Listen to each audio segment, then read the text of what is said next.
can we now invite Team Blues Clues Tech? Okay, Team Blues Clues Tech. And they are from Sunway Velocity.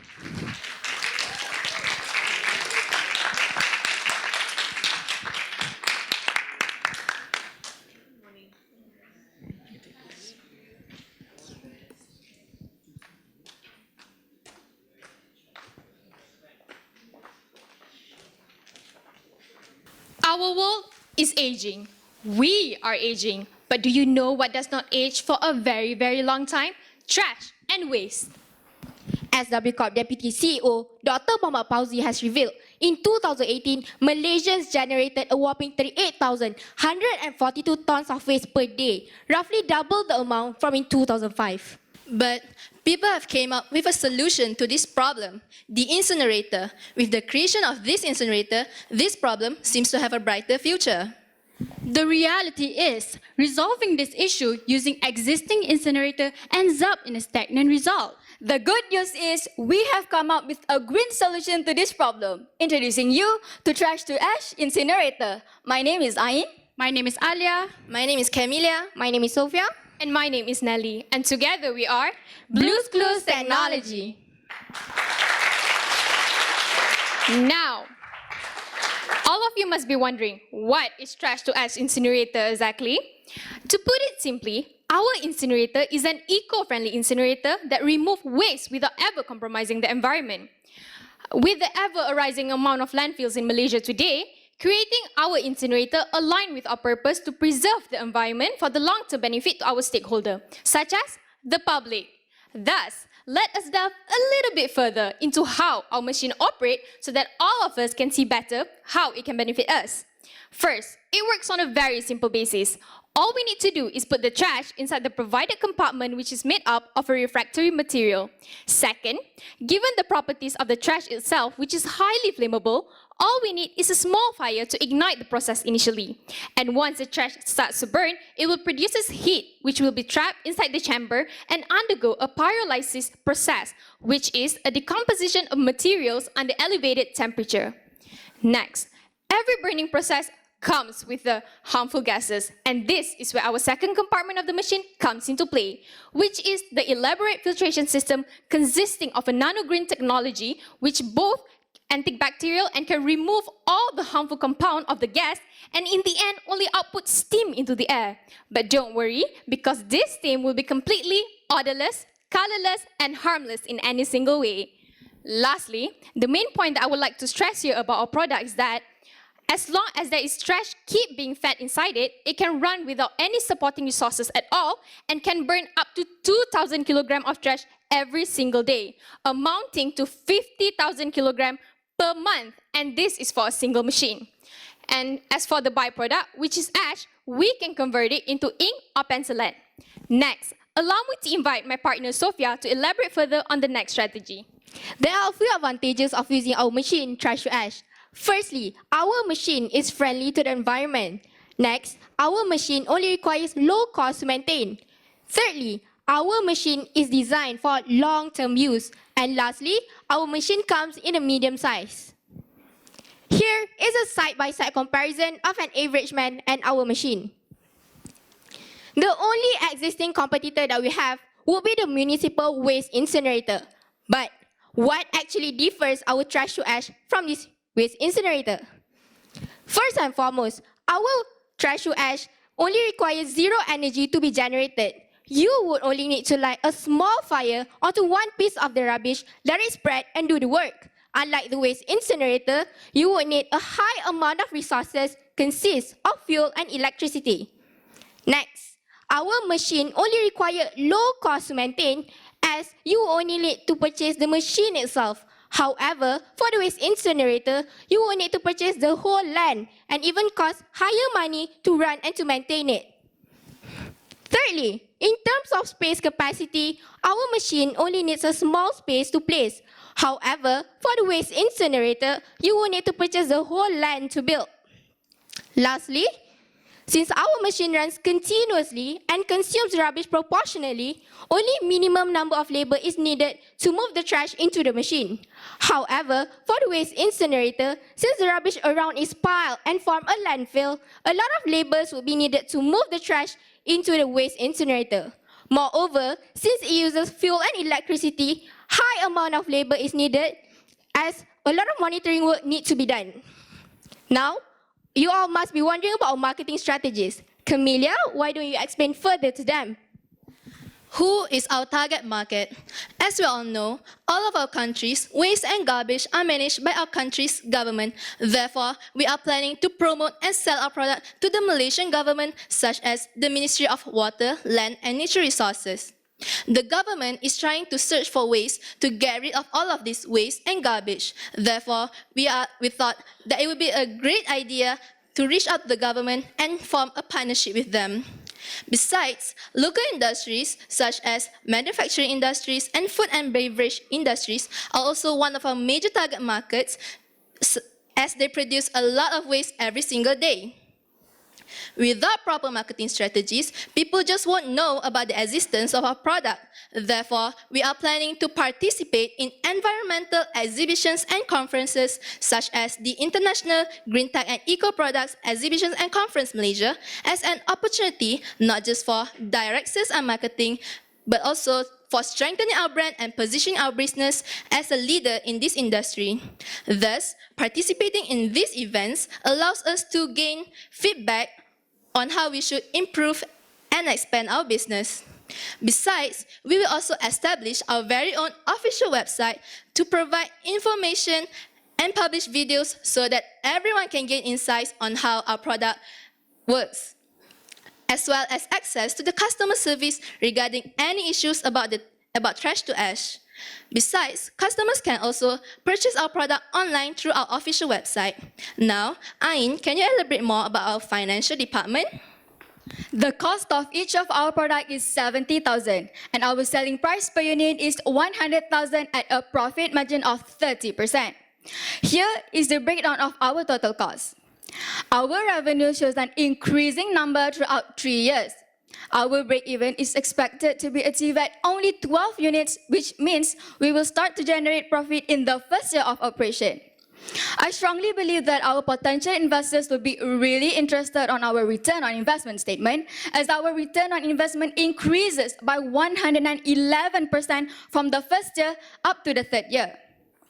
Our product is really investment worthy, as we will achieve a profit of 11.7 million only after 3 years of operation.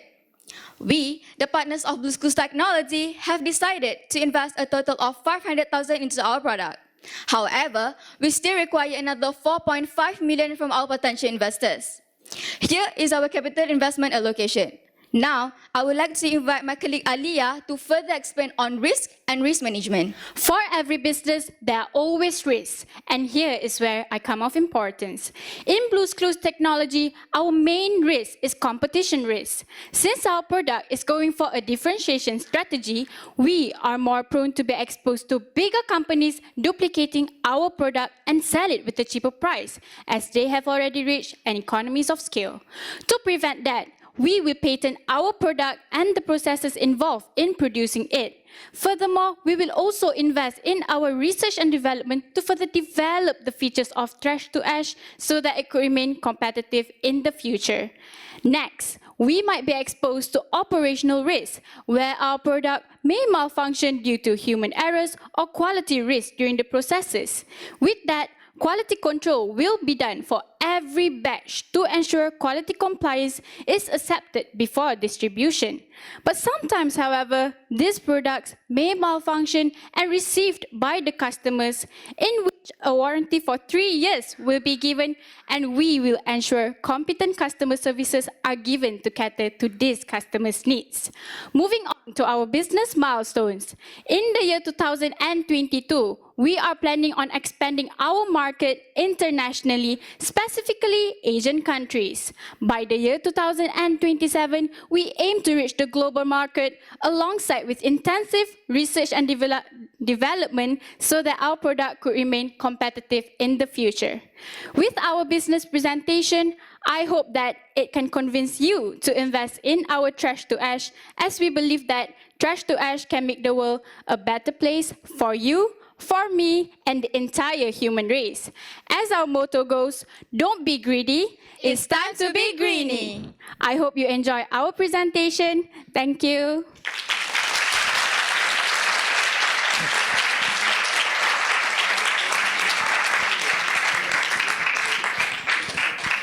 So with this, I'll pass the mic to the judges. Who would like to start first? Yes, Monzi. Morning. Thank you so much for the energetic presentation. I'm Monsi from KPMG. You mentioned that your competitor is the municipal. Have you checked out how much is their machine or their services? And there's already an existing provider. So why would anyone?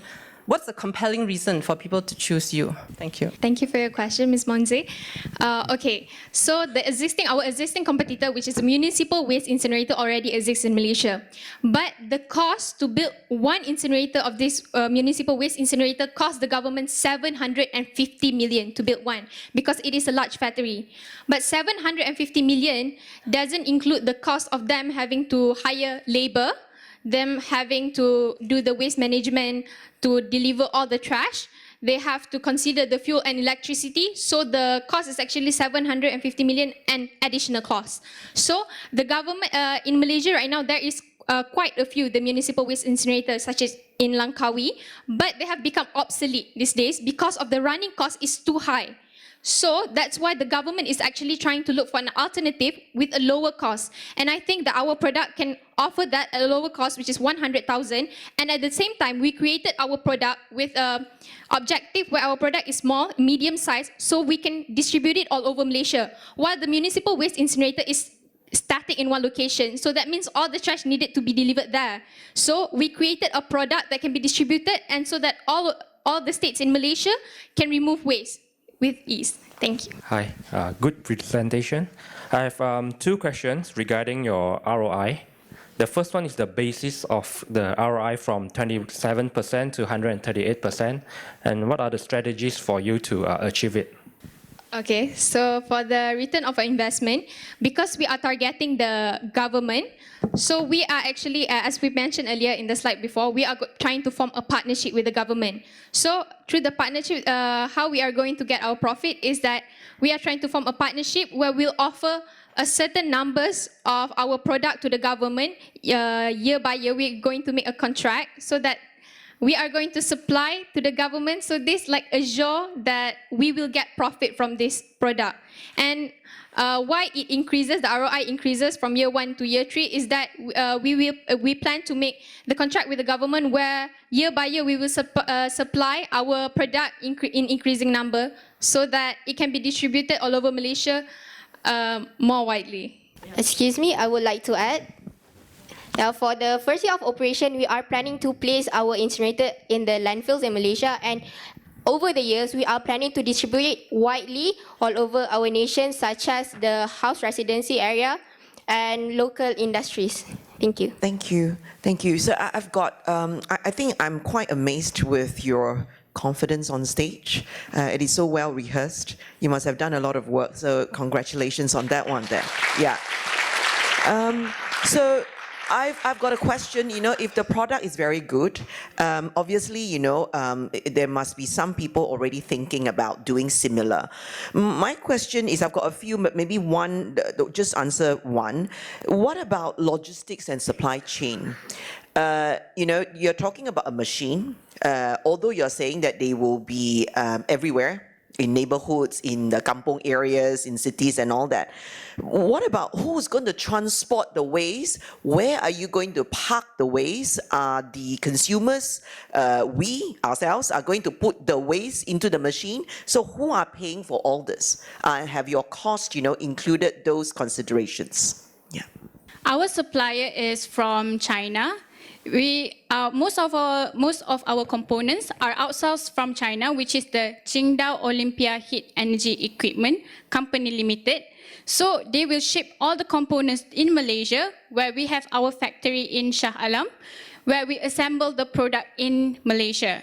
So regarding about the transportation costs, since we are working with the government, most of the cost is on the government, since the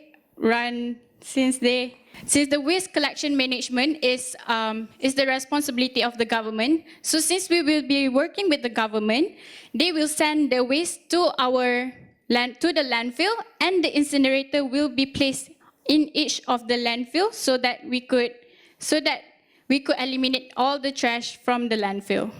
Excuse me again, I'm sorry. For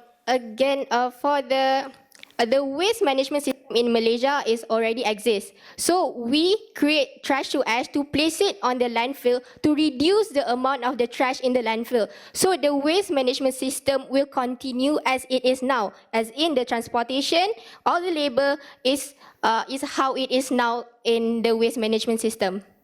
Thank you. I have two questions. Questions number one is, what is your business model? Because you mentioned about eventually you want all the households to use your ash incinerators. And how would you encourage people or to motivate people, especially those that, you know, day in and day out, they have so many households rubbish? How would you motivate them, and how much you're going to charge them? Second things, apart from Malaysia, we are using very old technology. Have you also explored the technology in Japan, in China, who is much more advanced at what we are using? And the next day, these things can come to Malaysia, and how are you going to overcome this? Of course, we have already taken care of we have already done our research of how other countries' incinerators work, and we have taken that into consideration into making our own trash to ash. We have taken their advantages and their disadvantages and then improve them to actually make our machine which require lower cost. Yeah, so in terms of the other countries, they still use the incinerator which require fuel and electricity. So the trash to ash is actually the first one to be created, because the technology that we use are still brand new. The filtration system that we're using are actually the nanogreen filtration system, where the water in our incinerator is actually infused with the nanogreen. Nanogreen is high in alkali because it is actually a 13 metallic substances that's been combined. And then when the acidic gases of the incineration pass through the water, it will actually create a neutralization reaction, which will produce only steam water, which is harmless, odorless, and colorless. So this technology is still brand new. Excuse me, I would like to add something to that. So the technology, right, we are using actually a nanogreen technology with our current incinerator right now, the existing current incinerator, which is the waste incinerator, and most incinerator that people are using all over the world, they use a caustic soda, which is a chemical component for their filtration system. However, we came up with a new product, which is a nanogreen technology, which is a substitute, but with an eco-friendly approach, which is they do the same thing, they have the same function, but in an eco-friendly way. The nanogreen technology. For your first question just now, how are we going to implement it to the household and everything? Actually, in 2018, the Ministry of Urban Wellbeing already signed an agreement with 8 states in Malaysia that the Malaysian household have to separate their trashes, and they have to remove their trashes according to this, recyclables and non-recyclables. So they have to divide this. And so they need to find some place to remove all this trash according to their own respective types and some more. So this is a great way for us to use this law, so to not to force, but to implement to the household that they have to do this, because according to the agreement that they made, anyone who doesn't follow these rules can be fined up to 1,000 ringgit Malaysia. So thank you. Thank you. Could you please repeat your name so that we could actually decide who will be the best speaker on the team? Okay. My name is Camelia.